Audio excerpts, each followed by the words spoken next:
Well, good afternoon, everyone. It's about 10 to 5 in the UK, and that's coming up to midday here where I am in Florida. What a wonderful place to spend the winter. I'm here for a few days yet. So, as you can see, the American market pretty much flat on the day. The S&P at 3892, still staying well above that magic 3,800 level. An enormous amount of news coming out. I think the talks by central bankers in Sweden have come and gone, and that didn't amount to much in terms of price action anyway. But clearly the big one is coming on Thursday. CPI numbers coming on Thursday. Certainly some of the leading indicators that I look at, for example, wood prices, lumber, well off back to pre-pandemic levels. So clearly a inflation number coming out well below that's expected would maybe indicate that our friend will pause, and that would, I think, be rewarded well by an upward move in the stock market. Clearly the other situation, and the stock market will be like the Titanic, except there's no wooden rafts. So pivotal situation, but the situation on VectorVest looking better, and the longest term measure of the trend on VectorVest in fact turned up a couple of days ago. So I've taken some small positions in the marketplace.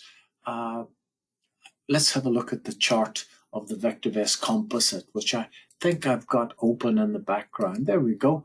That's the VectorVest composite, folks, of the US. This is my medium-term market timing system called the DEW. Now, interestingly, in this situation, the longest-term measure of the trend has given a buy, but the medium-term measure of the trend still hasn't given a buy. That's unusual, but it happens now and then when the geometry of the market dictates. So if I'm drawn in this trend line, I think that this close above the trend line would be really, really important. We're very, very close. In fact, the DEW will give a buy signal today, because if it finishes like this, the direction detrended price oscillator is above its zero line. So we should get a DEW signal today, and all the market timing signals will be up. I think that this would constitute the first rising bottom here, and if we could clear this level, couple of closes above this level, then we can quite easily get a strong move up, and that can take us up a long way, even under a very pessimistic scenario, because we could quite easily move up to 61% of this, and then the market will make a decision for us. So even under a very pessimistic scenario, we could see another very strong leg up there, which would take 6 weeks to 2 months. That would be a very nice move indeed. So I have in the American markets, I've got added to some positions. If I look at what I've got in the American market, I'm still holding this position in the GDX, which has been really, really good for me. I'm just going to chart these now. I may have charted them already.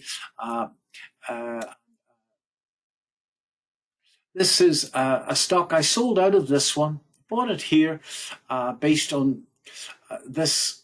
I think some people call it a volatility contraction pattern.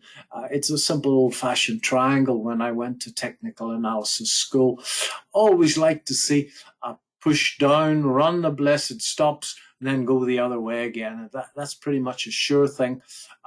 Markets went sideways. I found the stock because I did a search on VectorVest, which found me this big move on earnings per share break. It's called Explosive EPS winners, and it's a really good, solid indication of a further move. Now, I waited for the market to go sideways here, and I waited for it to break out. As I say, I always like to see the stop losses being run. That's always a really good sign that there's some very smart people at work. So I bought that at 12. I sold it at 16. Now, I remember back in 2020 and 2021, you would have laughed at that sort of profit. But based on 2022, that was a darn good profit. So I bought back into that the other day when we got that confirmed up, maybe a bit before that.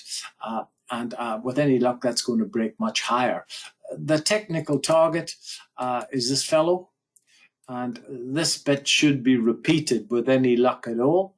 The VectorVest valuation on that share is right up at 22. And certainly for once, the technical target and the fundamental target pretty much say the same thing. So hopefully that will do. So back into that at 16 odd. It's up a tick or two today. Stop loss underneath these lows. Won't lose any money in that. Now this is CAT. And CAT I got into for exactly the same reason. That EPS share, Explosive EPS search, found this, and I've got a search that combines, I'm looking for a 20%, 30% move and a big ramp up in EPS.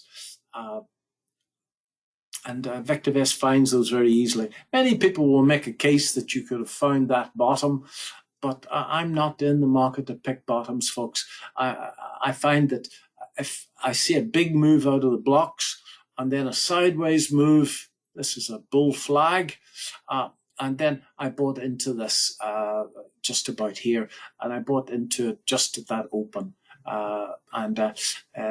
This is a bull flag or a rectangle. There's 5 waves in there, 1, 2, 3, 4, and 5. Maybe I bought a bit of poetic license to that. An old friend of mine who's a great technical analyst says that technical analysis needs to be done with a tumbler full of Bushmills whiskey. It's an art, it's not a science, that's for sure. On the way up here, we had 1, 2, 3, 4, 5 waves up. That's quite good. Another move up here. But the really interesting thing that happened in both these stocks, folks, is that during this continuation pattern, the forecast earnings per share ticked up. And I've been working with VectorVest now for nearly 12 years. And I've found that if the market goes sideways and forecast earnings per share ticks up, then invariably the damn thing does what it's supposed to do. So nobody knows what's going to happen next, but ladies and gentlemen, the standard the standard, not VectorVest, but the standard technical analysis target in that would be another $80, and that would be really, really, really good. Clearly, CPI would nail that. Now, the CAT chart is really interesting. If we actually go back a little bit to a 5-year chart, because there's the 5-year chart, and this is clearly COVID here, and this is this run out where central bankers were printing money that we're paying for at the moment, and then we pull back. That's a 50% retracement of this, but it's a really interesting chart pattern because we've got this clearly impulsive wave, and then we've got a wave A, a wave B, and a wave C. And that's pretty textbook Elliott wave when you can see it in your face. And now this is pushing up through this 52-week high, or 5-year high, in fact. With any luck, if it gets through this, it's going to take a bit of energy to get through that, folks, but I remain an optimist always. Then this is the last one. I'm really, really proud of this one because I've held this for a very long time. This is the GDX, and it was accumulated based on a pattern made famous by a guy called Harold McKinley Gartley, H.M. Gartley. And it's a classic Gartley 222 pattern. The 222, in fact, put on the map by my dear friend Larry Pacevatis, who, in fact, pioneered the pattern and brought it into the public's attention. I think that on the way up here, we've had 5 waves in this little move, and we're probably due for a little bit of a pullback. The gold price has drifted up over the last few days. It's in fact defied gravity over the last few days because the spot gold price has been going up in a rising wedge type pattern, which drifting upwards, which is invariably bearish. So I think sooner or later we're going to see a little bit of a pullback here. Whether yours truly has got the stomach to ride that pullback, time will tell. I'm going to try. I think there's a huge target in this pattern, folks. I mean, a huge target in this pattern. So that's what I've been up to. The intraday market, that's the SPX today. It's a 15-minute chart. I haven't done anything as yet, but I'd be tempted if I saw a breakout above the 21-day moving average. Should have shorted it just there this morning at the 21. Trend was down, went back and kissed that level, but didn't. I was busy preparing this. Good day yesterday. It broke above that level, got 20 points there. Didn't get any of this last Friday because I was busy in the Tampa VectorVest 2-day live seminar where I had 3 speaking slots. So let's go back to the front page of VectorVest, folks. And go to the front page. We can see confirmed call is still there. Market is flat. I think we're waiting this CPI number, clearly a pivotal number. And of course, we've got last quarter earnings coming out, led by the big banks on Friday. So we'll see how that goes. I think that inflation falling should be good for markets. But unfortunately, the contrary is also true. So folks, I hope you found that useful. Nobody knows what's going to happen next. I think that Annie Duke has written a book. It's on my desk in Notting Hill Gate. It's called Thinking in Bets, and on the front page of her book, she says that the book is all about making decisions when you haven't got all the facts.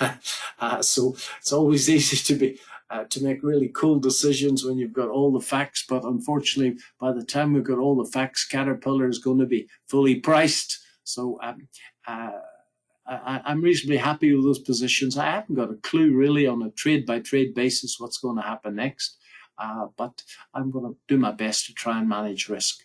I'm be on my way back to United Kingdom later in the week, and we'll be hopefully well settled in Notting Hill by the next time that I do another video. So have a great trading week, folks. Just watch out for the volatility Thursday morning. Thanks very much indeed.